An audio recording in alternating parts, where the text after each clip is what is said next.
From the Lineweaver Wealth Watch Center, this is the Financial Quarterback. I'm Jim Lineweaver, your financial quarterback since 1993.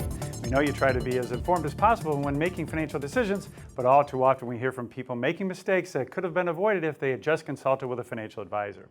And these mistakes have compounding effect. Today I'm joined by Mark Sipos, the LFG Tax Director, to talk about a situation our clients got themselves into and how we helped them avoid some costly mistakes. Thanks, Jim. We had a recent case that came in, and our client wanted to put an addition on her house. She wanted to use IRA money to pay for the full amount, which could have been very costly from a tax point, and also her Medicare premiums would have shot up. Yeah, and she needed about $150,000 before taxes, and taking that directly out of her IRA as she had planned would have increased her tax bracket quite a bit, increased taxes on her Social Security, and increased her Medicare premiums.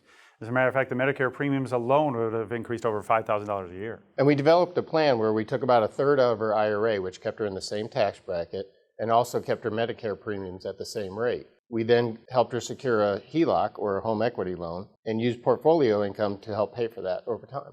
Yeah, and I'm saving her a lot of money. So let's take another example. We had another client who had a 401k with a significant amount of their employer stock in it, and they wanted to roll this over to an IRA. But the stock had appreciated significantly, which meant they'd owe a lot of taxes if they had rolled it over and then started making withdrawals. And we suggested a strategy called net unrealized appreciation, which helps save the client quite a bit. It's also known as NUA. Yeah, and usually when people look to retire, they roll 100% of their 401k to an IRA, and everything you paid for that company stock inside the 401k and all the appreciation through the years will be taxed at your personal income rate when you take money out to supplement your retirement.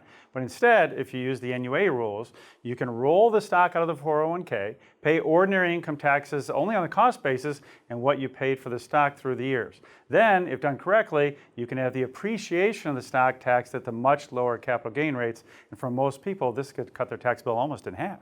And it's really two parts, like you mentioned. The cost basis, which was the original cost put into the plan, which is taxed as ordinary income, and then all the appreciated could also be taxed at long-term capital gain rates. But the rules are tricky, and you really need to get the proper advice. Yeah, so let's run through a quick example. So let's say you had $300,000 of company stock in your 401k. Now you only paid $100,000 for it. You roll the stock out of the 401k to a non-IRA account. You pay taxes on the first $100,000 at your ordinary income rate, but the additional $200,000 would be taxed at a capital gain rate if done correctly. And with the highest tax rate of ordinary income at 37%, long-term capital gains are capped at 20%, that could have saved them $34,000 or more. So we hope these experiences from our clients give you insight as to why it's so important for you to be able to talk to a team of financial professionals before making any big decisions. So reach out to our team before you potentially make any costly mistakes. We're always here to help.